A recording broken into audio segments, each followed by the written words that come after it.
Okay, so essentially for us to start, let's start with some self-reflective questions. And the first question really, and one of the things I will note before we go very far is that a lot of these conversations start with me. Me, so that means you. So anything we are talking about on this in this meeting really is about you as an individual. So when I write these questions and when I ask questions and I want to make comments, if you hear you, I mean you. Turn that around and say me or I. So self-reflective questions. So one is, when is money enough? And that again is a question for yourself. At what point, at what time, what is enough in terms of money? How much money is enough? Where is enough? Where would you go to make money? What would you do to make money? And then a key question is, who is enough? Am I enough in terms of how do I relate with my money? Who makes decisions about my money? Am I enough? Am I able to make money decisions powerfully or powerlessly? Again, I. How is enough? What lengths am I willing to go to make money? What can I do or what can I not do to make money? And then the other one is, why is it enough? What are those things I really, when I say why is it enough, what will I have done? Will I have finished school? Will I have bought a home? Will I have helped my parents? Those are the questions. So again, these are all questions for ourselves.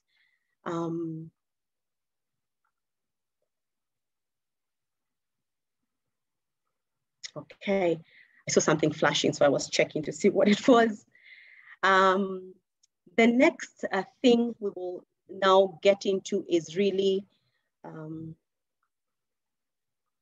growing what I am. And I realize and I appreciate that many of you are saying you're still in school, you've started working. That's wonderful and that's perfect.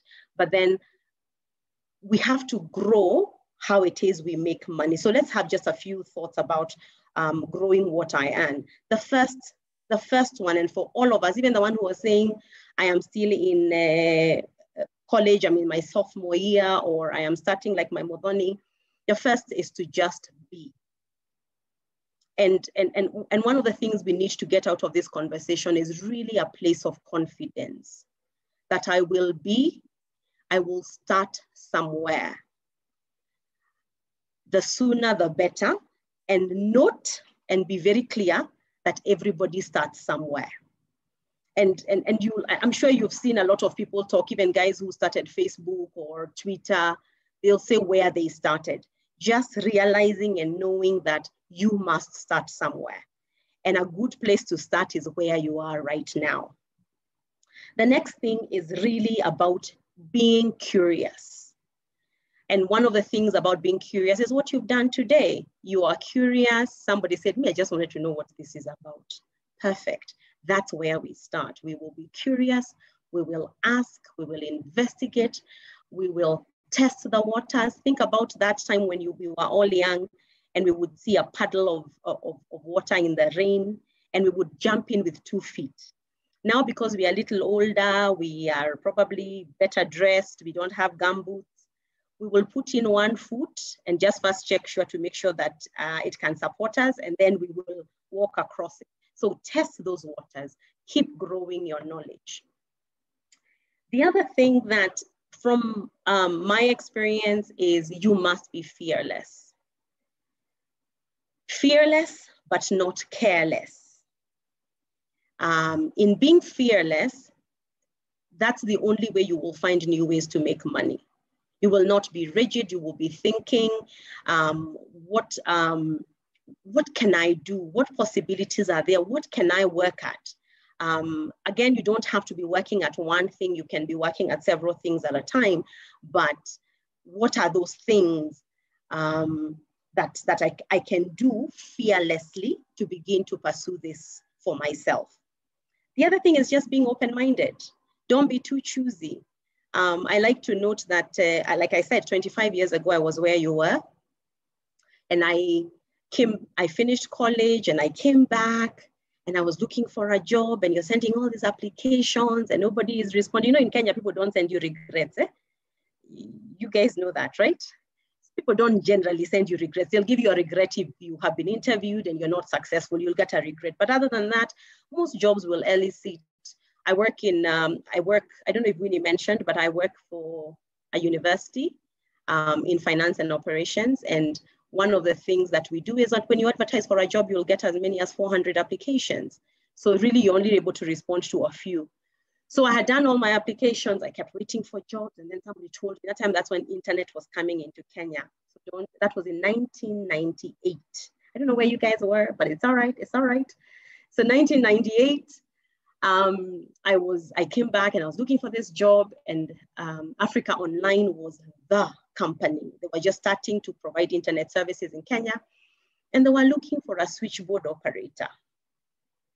And I was like sending in the application, and I'm like, gosh, you have a degree, you're applying for a job as a switchboard operator. And I went for this interview, and I think the boss was shocked that I'd even applied for the job. And the guy is like, "Hey, can you do this job?" I said, "By the way, give me a chance, I'll try." And I got this job. And all I remember is how many lights appear on a dashboard. I would be trying to answer these calls, and there were just all these lights going off in the air, and just trying to manage this job. But that job taught me something called humility. 3 weeks later, another job called, and I left that one and I went to another job. And this other job, I had a boss whose first thing he would say when he came into the office was now a PA to an MD. And the MD would come in and say, "Excuse me, you didn't tell me that my collar was undone." So I started learning that when the boss comes in, it was my responsibility to tell him that his collar was undone. The other day, his wife calls me and says, "We have no diapers." So I'm supposed to figure out to get the driver to get diapers, all those things. So for me, every job. And then 3 weeks later, I got my first real job at the UN, which I did for about 5 years. So again, be open-minded, don't be too choosy. Any space to start. Again, remember what we said about our first point is that we are going to start somewhere. And that somewhere doesn't necessarily mean where you think you should be. You need to be patient, and first of all, patient with yourself. And note that with time, things will align themselves. Don't stop and don't quit. You have to be patient. Even if you go to a job or an opportunity comes up and you don't feel confident, imagine be patient with yourself. In your being patient with yourself, you will learn who you are, you will grow yourself, and ultimately, you will grow what you earn. Be kind. You guys were thinking this was finance. We're talking about all the things your kindergarten teacher taught you. So we are just redoing this. We are reflecting on what we were taught in kindergarten. So be kind with yourself first.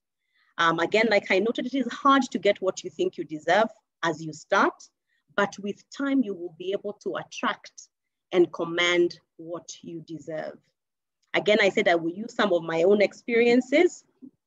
Many years ago, I needed to change jobs, and I was ready for a new opportunity. And I put myself out there, and I told a friend of mine, I'm looking for a job. She says, "Really? You've been there for like 12 years. You're ready to move?" I said, "Yes, my babies are big. I am ready to move on."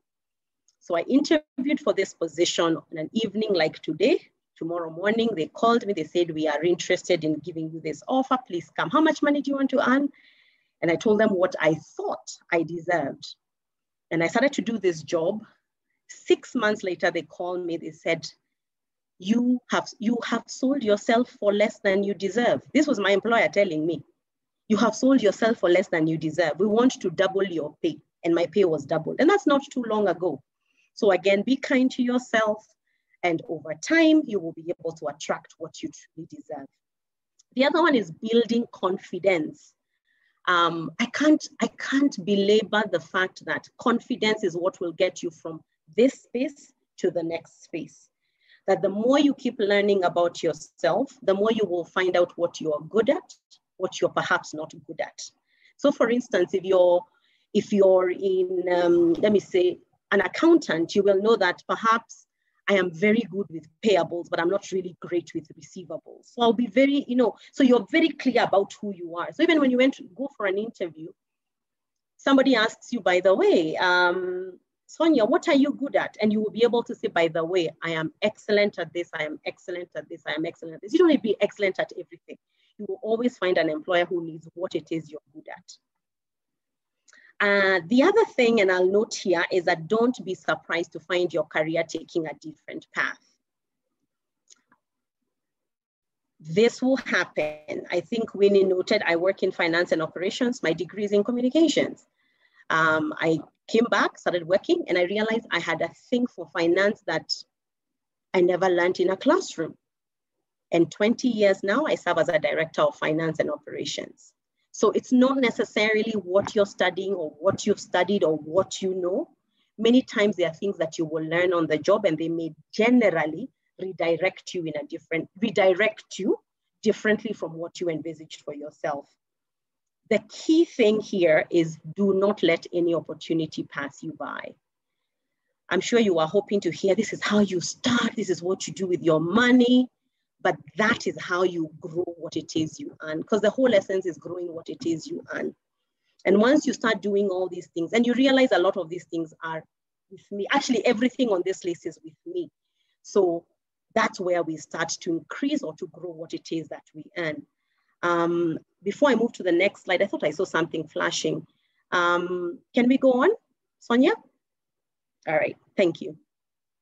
So I don't know how many of you saw this picture last week on social media. I'm not on Twitter, I'm not on LinkedIn, I'm not on Facebook, but I saw this one on the news. I don't know how many of you saw this picture, and perhaps you can read the caption there.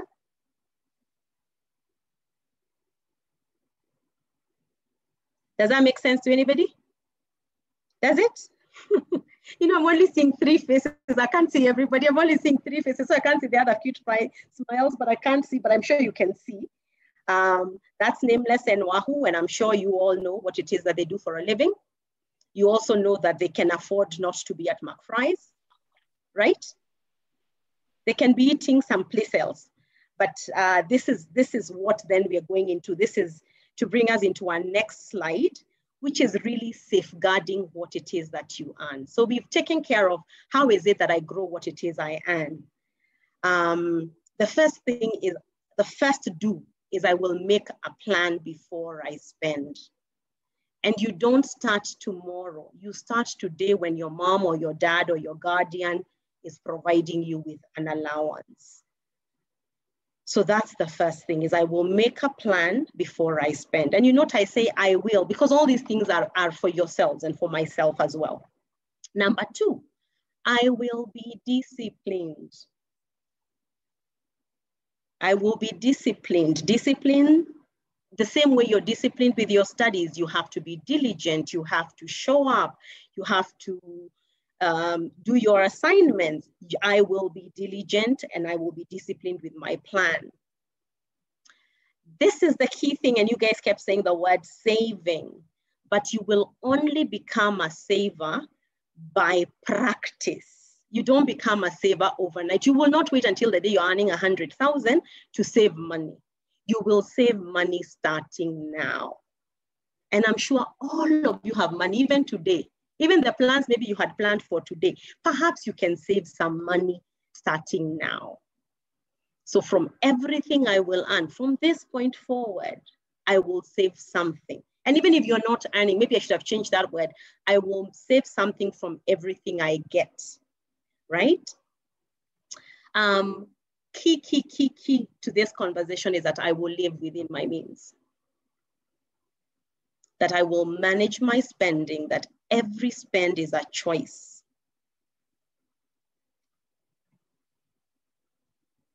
Tala, Mshwari.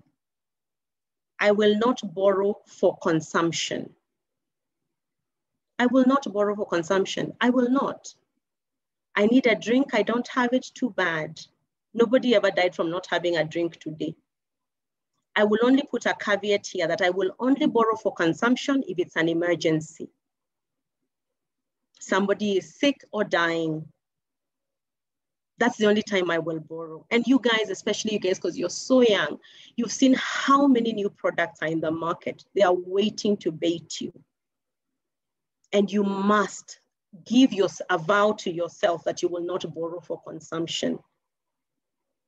That you will, when you get to borrowing, you will borrow for investment. So no borrowing for consumption. I will cut down on things I don't need. And I noted there that that's the best decision long term. You can only spend if you're able to reduce on what it is that you spend. And like I said, every spend is a choice with a corresponding cost. So each time you're about to spend money, you will ask yourself, what is the cost of this decision? So I'm about to spend money on a new hairdo. What is the cost of this decision? Again, remember, our choices are limitless, but our money is limited. And what I have learned over the years is that if I make the hard choices when I have little, I will kind of have gotten used to it as I get older and wiser, that then I'll have more choices to make in the future. But if you make the right hard choices now, then you will be okay in the future. But if you make the hard choices now, or you'll have no choices in the future. That's what I wanted to say. You make the hard choices now, or you'll have no choices in the future. And then this one is usually lost on a lot of people, but really is that I will insure anything of value. Do I have an iPhone? Do I have a laptop? I will insure it because I can't afford to lose it. And insurance is one of the most inexpensive things in this market. So if I have a laptop, I have an iPhone, I have something that I consider of value, I will insure it. And remember what we said again previously is that I will be curious. I will ask, I will investigate until I know what it is that is. This is a big one for everybody, but I will be content with each season and with each journey. This season, I am struggling, but I will be content. I will not borrow for consumption even in this season, because this again is just a season and this season will pass. And then this is a big one for us, and this is lifelong, that when I make mistakes, I will learn from them. I will not repeat them ever. But if I get conned, I'll get conned once. I'll never get conned again because I'll be smarter. Does that make sense, guys? Yes, it is. All right, good, thank you. So those are our do's. Let's get to some of our don'ts, which are just two. One of my don'ts is I will not succumb to group thinking. I'm not a sheep. I won't. Everybody is going out, but I don't have money. I'm not going. What are my values around what is it I will allow myself to get into that concerns money? Remember, I will make the hard choices now, or I'll have no choices in the future, right? The second one is that I will not be swayed by social media or friends. That if I must, I will let some friends go. And as you get older and older, you realize that now you have many friends. Oh God, don't I remember my days in college? Oh, did we have fun? But now when I look back, I can count my friends in one hand, like genuine friends. These are friends who even my children can call. I will not be swayed to spend money in ways I do not agree with. As remember what we said, my values. I will not be swayed by anyone. Not now, not in the future. And if you can crack this now when you're still young, you will be okay. I think Winnie noted earlier that one of the things I do is I spend time with people to discuss how to get out of debt. And when anytime I've talked with somebody, and it's usually a place of significant vulnerability, because is one of the things you have to do with money is that when you get into trouble, you have to be ready to literally pour yourself, because that's the only way people can help you. So it's a place of vulnerability. And one of the things I have learned over the years is that most of these behaviors or habits started when somebody was young. I didn't have money for this, I borrowed. And it becomes a lifelong, almost, I want to say lifelong, what I can't even find the word for it. It becomes something that you can't get out of it because now it's habitual. So I will not be swayed by friends or social media. If I must, I will let some friends go. One of the other things Winnie noted, and I would feel very badly if I didn't say it in this call, is that I am a diehard cooperator. And a lot of people, especially your age, will ask, what are cooperatives? And I thought, you know what, let's get into that conversation for a few minutes. Really just understanding what is a SACCO or what is a cooperative, so that we just, you'll understand why I'm bringing this along, but then you'll get it at the end. So what is a SACCO? A SACCO is a savings and credit cooperative society. SACCOs are formed and run by members with a common goal. For instance, financial empowerment, others are in marketing, others are in coffee export, others are for buying things to do with fertilizers or milking, dairy, all those things. The core things about SACCOs is that they encourage savings. And one of the things I want all of us to take out of this conversation is that you can only invest what you have saved. We can discuss investments the whole day, but we can only invest what we have saved. So SACCOs encourage savings because once you put money in a SACCO, you can't take it out unless you're withdrawing from the SACCO. What happens is that when you put money in a SACCO, then you can borrow against it. And that's what the last point that notes that SACCOs provide credit at affordable rates of interest. How do SACCOs differ from banks? I thought I would put this slide up here so that then you can all understand what this is. So there it is. In terms of ownership, a bank is owned by their shareholders. So those shareholders could be local, could be international, could be a mix. And then SACCOs are owned by members. Regulation, SACCOs are regulated by the Ministry of Industry, Trade and Cooperatives, while the banks are regulated by central bank. In terms of earnings, this is all the money that an institution generates after they have paid all their bills, the profit. Earnings are distributed in a bank to the shareholders. So those could be like those 5 people or those 2 people or those 3 people, or those 100 people for that matter. And then in a SACCO, those earnings are distributed to members. Both institutions are generally governed through a board of directors. For banks, the board is established by the shareholders. Those are the guys we mentioned, those are the owners. And in a SACCO, a board is elected from its membership. The key thing that differentiates banks from SACCOs is the rates of interest that is charged. So for banks, interest rates are regularly reviewed. And of course, this change, of course, forgive me, Araero. So these change with inflation and with other economic forces, but that's how banks operate. SACCOs have traditionally and over a long duration of time, I'm sure you'll hear your moms, probably your grandmothers talk about, or grandfathers or dads talk about, just lower interest rates in SACCO. So that's essentially is the difference between a SACCO and a bank. I found this slide on the internet, and I thought I will allude to it because I think one of the things, and I said it earlier, one of the things that's really dangerous for you all in terms of being able to save money and invest money, especially at your ages, is really the ease with which you can borrow money. Because you don't even need to leave your bed. You can borrow money. You don't need to do anything. You just need to touch your phone. You just need to have a charged phone, essentially. And I thought, let's look at some of these apps in Kenya. This is data that was collected in 2020.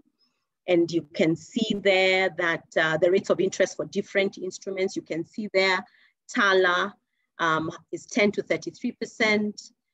You can see Mshwari is 7.5%. Remember, this is per month. And then Timiza there, the lowest one here is which one?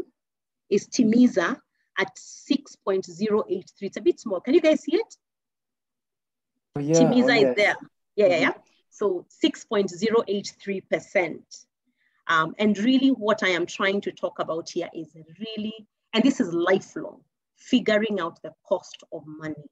So anytime you have to borrow money, the key question you must ask yourself is, what is the cost of the money? So let's, for conversation's sake, let's borrow 1,000 bob, right? And we are going to borrow 1,000 bob from 3 institutions. We're going to borrow 1,000 bob from Asako. We're going to borrow 1,000 bob from Timiza because it was the lowest on the ones we've just seen on the slide previous. And then we'll also borrow from the highest, which was Tala at 33%. And I just want you to see what it looks like. So in the Sako, the rate is 1% per month. Timiza, we saw the rate was 6%, and Tala, 33%. So if you were to look at what you would pay in a given month, you can see for the Sako is 10 shillings. That's the cost of the money. For Timiza, it's 60 shillings and 83 cents. And for Tala is 1,330 per month. In 6 months, you can see how it relates there, 60 shillings, 364 shillings, and 1980. In 12 months, you can see what it looks like there. The Tala, you would have paid 3,960 versus 120 shillings for a Sako. So in terms of your shock, right? Shock, that's a you shock. You get nothing else from me today, guys. This is it. If nothing else, I will be so happy if you get nothing else, but really figuring out the cost of money. So your repayment from the Sako would be 12,120. Your repayment from Timiza would be 12,729 and 96 cents. And from Tala, you'd be paying 15,960. So it's your pick. Again, we will ask, we will investigate, we will know the real thing. We will, again, me.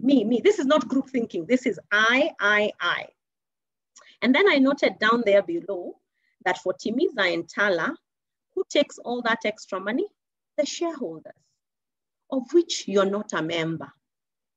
But for the Sako, you will also get a fraction of the 120 as dividend or interest, since that you are a part owner because you're a member. Does that make sense, guys? I'll keep this slide here for exactly 30 seconds so that you can take a mental picture of it.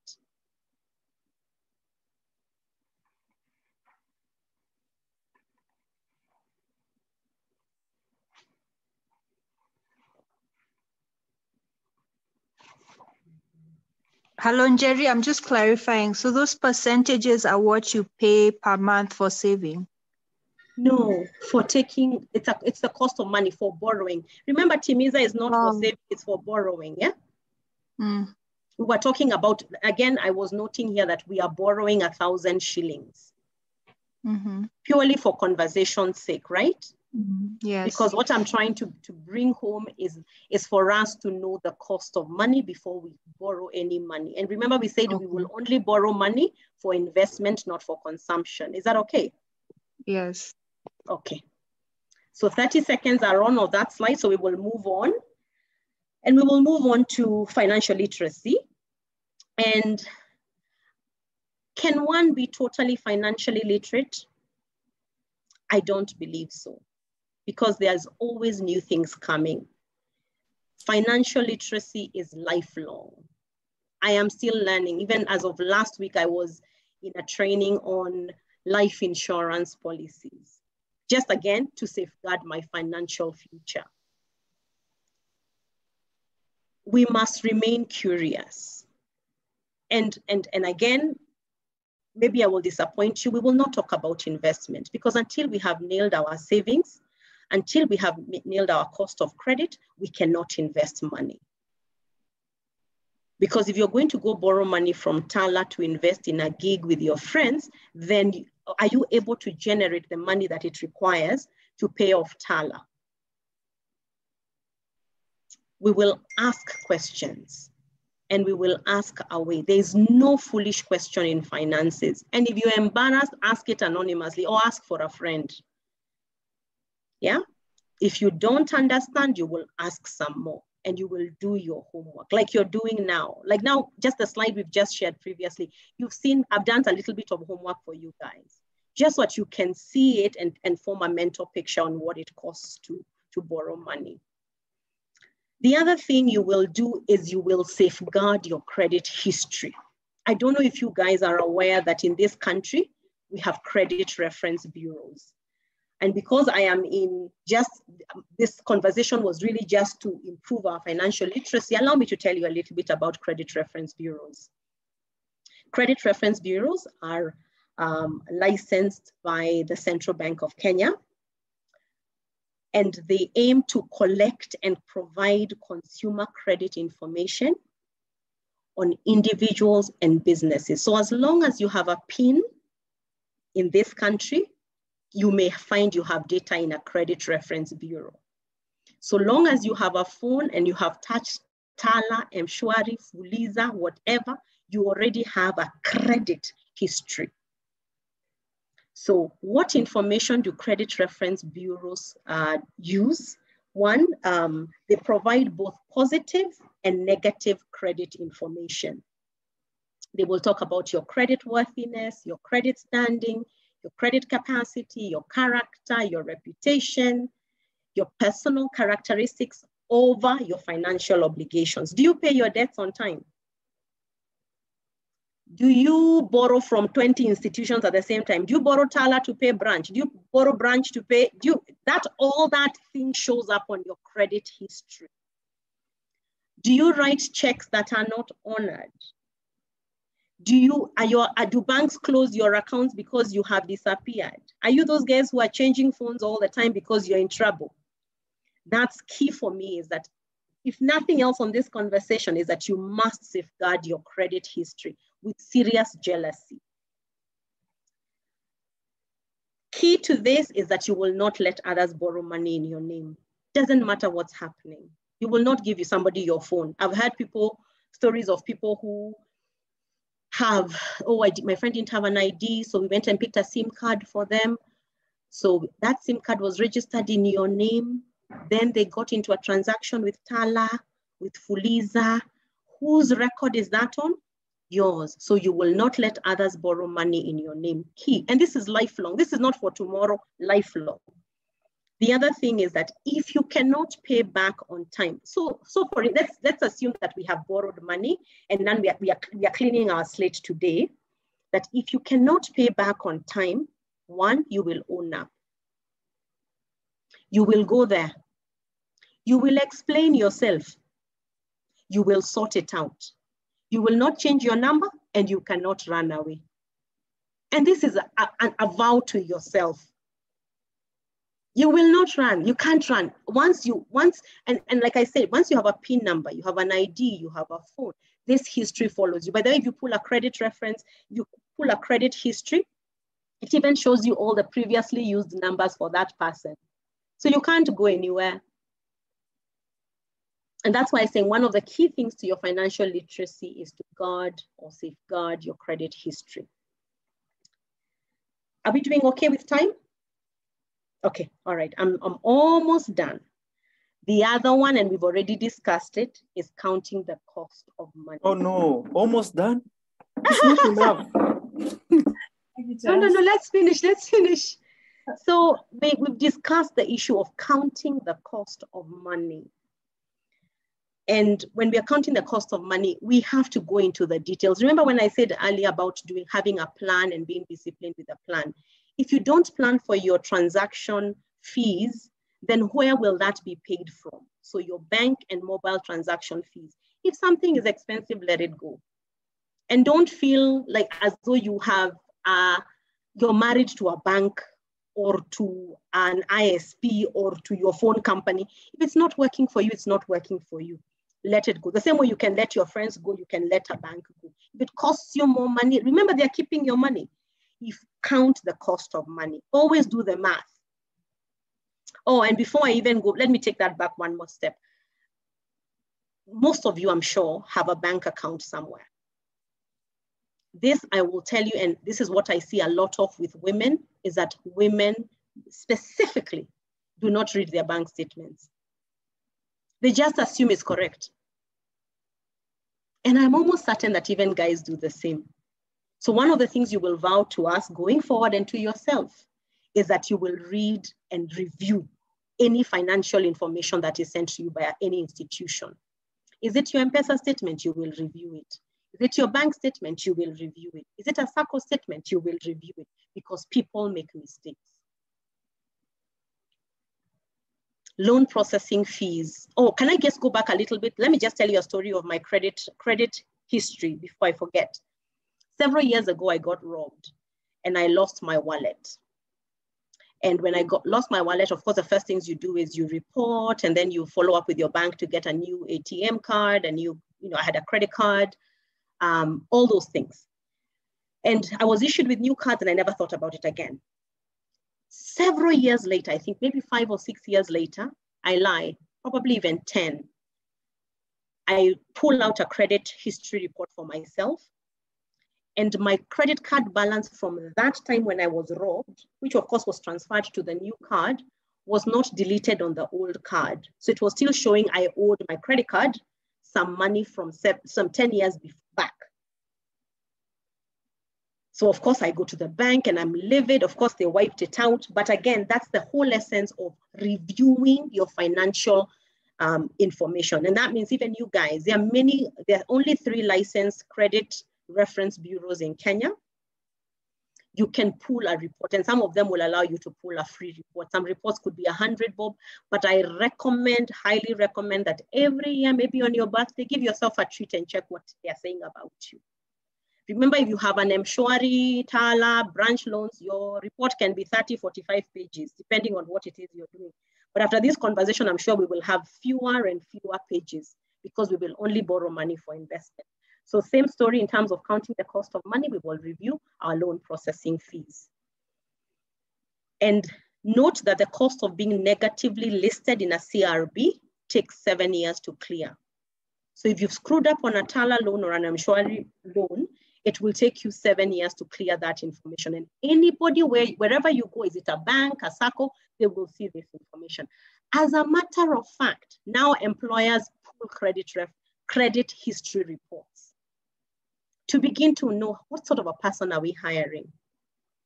So you guys, as you're finishing college, please make sure you're cleaning those slates so that then you're not listed negatively. Finally, ladies and gentlemen, we will focus on abundance. Sorry, yes. Go back to the previous slide. That one? Okay, thank you. Thanks.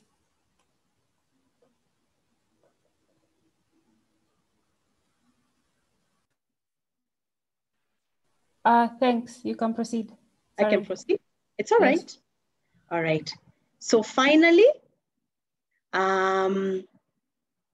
for us to make money, to grow money, to invest our money, is that we must focus on abundance and not luck. What am I good at?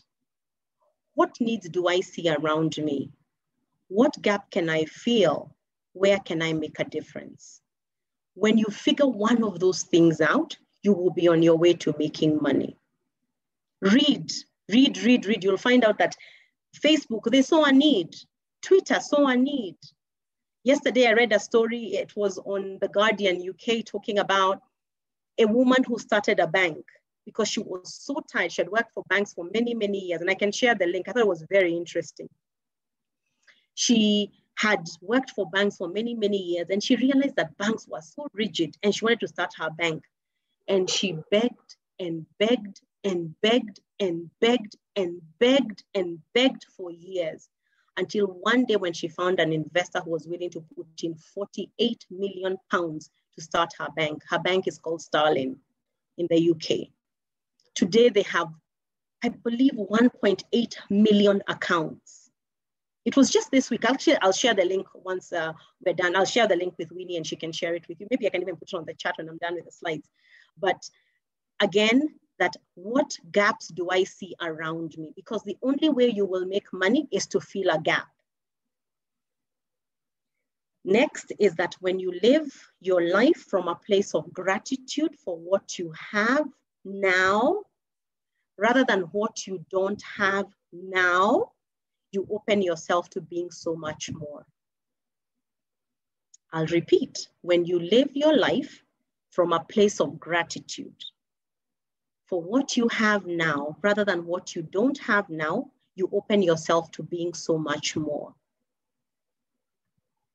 And then happiness never flows from a place of negativity. And I'll even say creativity, being innovative will never flow from a place of being negative. There's no way you can be a creative when you're constantly angry. Anger and takes too much of your energy and your brain cells and everything else. So for us to be creative, for us to be happy, for us to be innovative, will come from a place of happiness. And again, remember, we say this season is okay. It's not permanent. And lastly, you will give yourself the gift of gratitude every day, and it will change your life forever. I am here now. I'm at USIU. I'm at my first job on the switchboard at Africa Online. I am fixing my boss's collar at the airport. I am punching papers in Botswana for UNICEF. I will be grateful for that season and for this season. And then again, it will change your life forever. I speak with a lot of humility today when I say that I lack for nothing. I am completely content. Completely content. Again, remember the questions we said at the very, very beginning when we were talking about our questions. What are my values? If my value is to have 5 homes, then I will be content when I have 5 homes. For me, my values are I will be content wherever I am, but I will not sit on my laurels. I will do something every day to improve myself, but I will always be at a place of gratitude. Ladies and gentlemen, that is all I have to share with you this afternoon. And I will be open to questions and your thoughts and your comments